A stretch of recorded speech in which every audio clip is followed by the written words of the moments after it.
Alright, everybody, welcome back.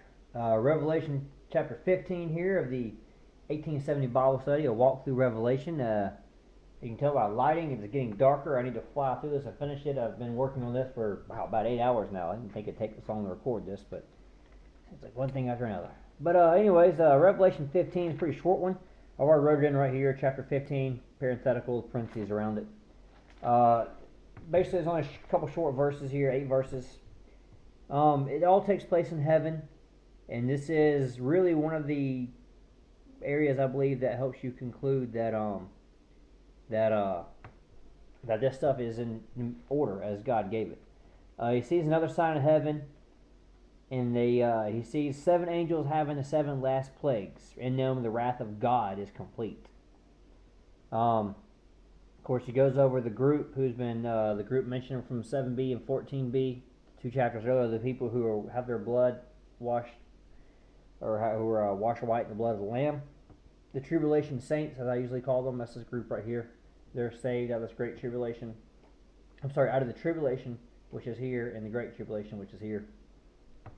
But anyways, looking over all that, they sing the song of Moses. I mean, basically, you're at this point here. They're all here. The end of the 7th trumpet. Everybody is where they got to be.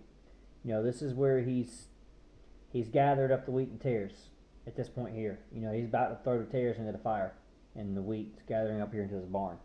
While they're up here in the barn, this group here, they're the wheat. The tribulation saints are the wheat. They're going to be gathered up into the barn, and they're going to sing the song of Moses and bless God and praise God right there in verses 3 and 4. Also looking at this, you're going to look at here verse 5. It says, after these things I looked and behold, the temple of the tabernacle of testimony was open. Again, goes back to chapter 11, verse 19, where we see similar speech there used with the tabernacle being open. Temple, of course, could refer to the church being there. His bride is sometimes referred to as the temple. You know, we're the temple of Christ.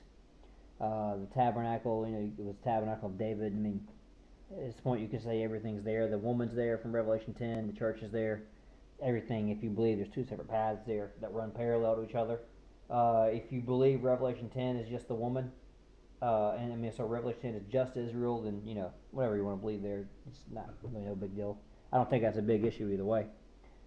Fact maybe you believe what it says. I mean, if you believe what it says, that's an awesome thing. If you interpret it to mean something different than me, well, that's okay. There's nothing wrong with that. I'm just, I'm glad you believe it.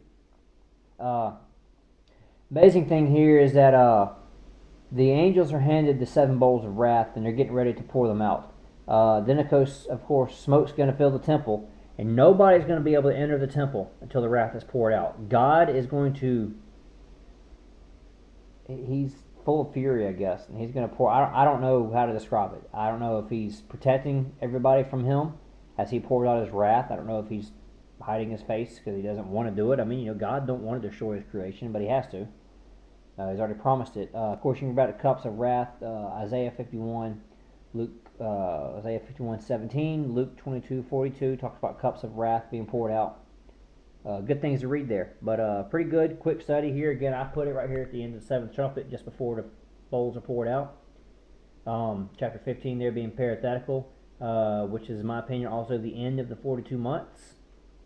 And it is also, in my opinion, the end of the 1260 days, 3.5 years the woman's in the wilderness. Revelation 13, well, I erased most of this earlier, but it is the end of the 42 months of where the false prophet speaks for the beast from the abyss. The beast comes out of the abyss, reigns 42 months within these 3 woes right here. I believe these 3 woes mentioned here are pretty much the meat of the book of Revelation. The book of the parenthetical chapters mostly, in my opinion, covers within this little small range right here. But that right there, in my opinion, is probably the 42 months. Now, that being said, we have no idea how far the bowls are poured out, but I'll make the case, and we'll go to pour these out later in the next chapter, that I don't think is very long. But anyways, we can get that next. So that's the end of this one. We're going to move on to Revelation 16 next. I'll stop this one and make a new video.